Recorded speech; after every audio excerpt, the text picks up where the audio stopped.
ভালো আছি জেঠি, তুমি এত চিন্তা করো না। বাবা বসুন না, আপনিও বসুন না মা।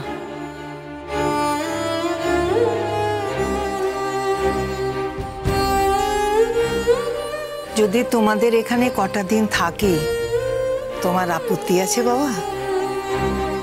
ওকে কেন এই কথাটা বলছেন বলুন তো? ওকে কিন্তু এই কথাটা জিজ্ঞেস করাই বৃথা। ও তো ভীষণ মানুষ ভালোবাসে, ও সব সময় চায় যে অনেক মানুষ বাড়িতে থাকুক, তাই ওকে এই কথাটা জিজ্ঞেস করবেন না। হ্যাঁ, মানুষ ভালোবাসে। আমি তো তোমার সাথে কখনো মানুষের মতো কাজ করিনি, ওর সাথেও না, তাই বলছি আমি। মাসিমা এরকম কেন বলছেন আপনি? আপনি যে শেষ পর্যন্ত আপনার ভুলটা বুঝেছেন এটাই তো বড় কথা। এটা তো অনেকেই বুঝতে পারে না। এই শ্রীময়ী, মেসোমশাই মাসিমা এসেছেন, একটু চা কফি কিছু দাও। হ্যাঁ আনছি, এক্ষুনি চা আনছি। ব্যস্ত হতে হবে না বৌমা, তুমি একটু বসো না, আমরা একটু কথাবার্তা বলি। আমি একটু চাটা নিয়ে আসি বাবা, এক্ষুনি আসছি।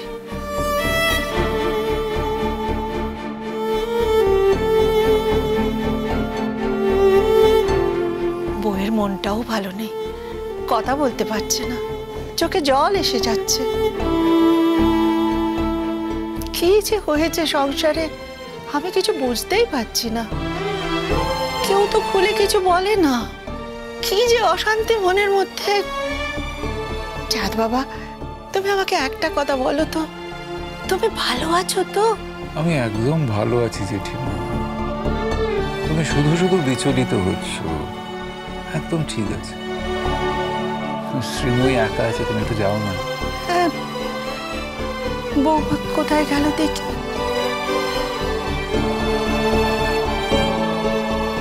রোহিত, মেসোমশাই, এবার আমার যাবার সময় চলে এসেছে, আর বেশি দিন নেই। আমার একটাই প্রার্থনা আপনার কাছে, শ্রীময়ীকে দেখবেন। আমি চলে গেলে না ও বিহ্বল হয়ে পড়বে। ও তো শুধু আপনার বৌমা নয়, আপনার মেয়ে। এসব কথা বলো না রোহিত, তার থেকে ঈশ্বর বরঞ্চ আমাদের তুলে নিক। ছি ছি ছি ছি ছি, তোমার জীবনে বেঁচে থাকার কত দরকার আছে বলো তো রোহিত। বৌমা সবে একটু সুখের মুখ দেখেছে, কত লোকের বিপদের পাশে থাকো তুমি। তুমি কোথায় যাবে? কোথাও যাবে না, আমরা তোমাকে কোথাও যেতে দেব না।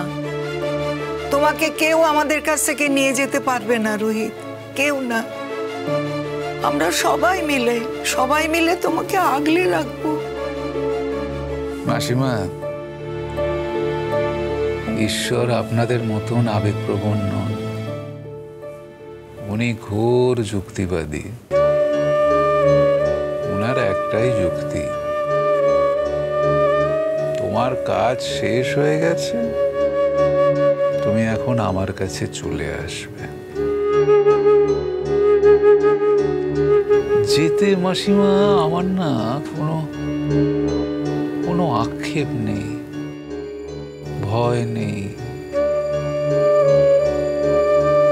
আমি যে কদিন বেঁচেছি খুব ভালোভাবে বেঁচেছি মাসিমা। লড়াই করেছি, পরিশ্রম করেছি, কত দেশ ঘুরেছি,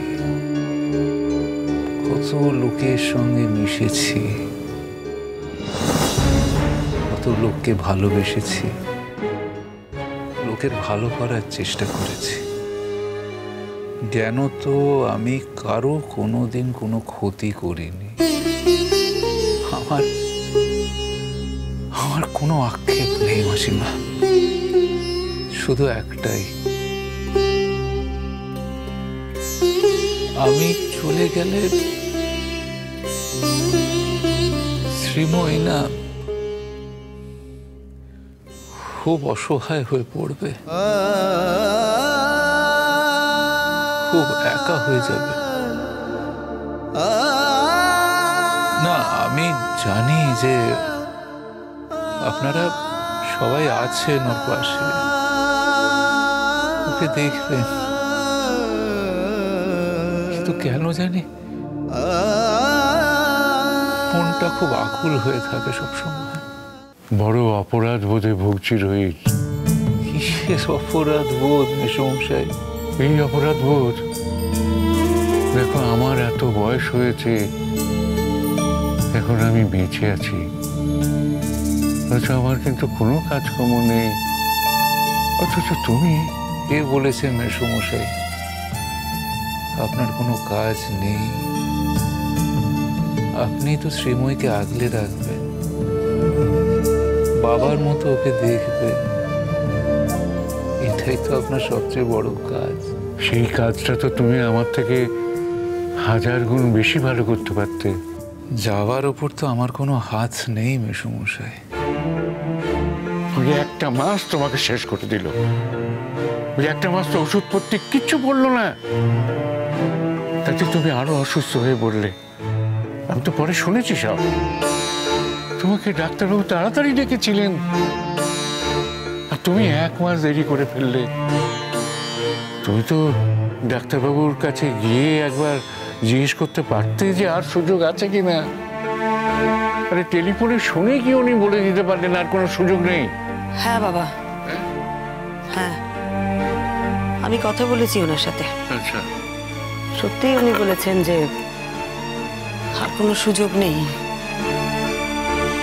কিন্তু আমি তো থেমে থাকবো না বাবা। আমি আরো 2 জন ডাক্তারের সাথে কথা বলেছি, আমি তাদের সাথেও আলোচনা করব, দেখি তারা কি বলে। শ্রীময়ী, আমাকে নিয়ে না আর টানা হ্যাঁচড়া করো না। শেষ কটা দিন আমি বাড়িতেই থাকতে চাই সবার মধ্যে। কথা শুনছেন বাবা? শুনছেন ও কি বলছে? কি স্বার্থপর সত্যি রোহিত, এত স্বার্থপর তুমি। ড্যাং ড্যাং করে তুমি চলে যাবে, যারা রয়ে যাবে তাদের কথা কিন্তু তুমি একবারও ভাবছো না। তোমার একবারের জন্য মনে হচ্ছে না যে তুমি চলে গেলে আমি কি করে থাকবো। ও কিন্তু একবারও ভাবছে না আমার কথাটা বাবা।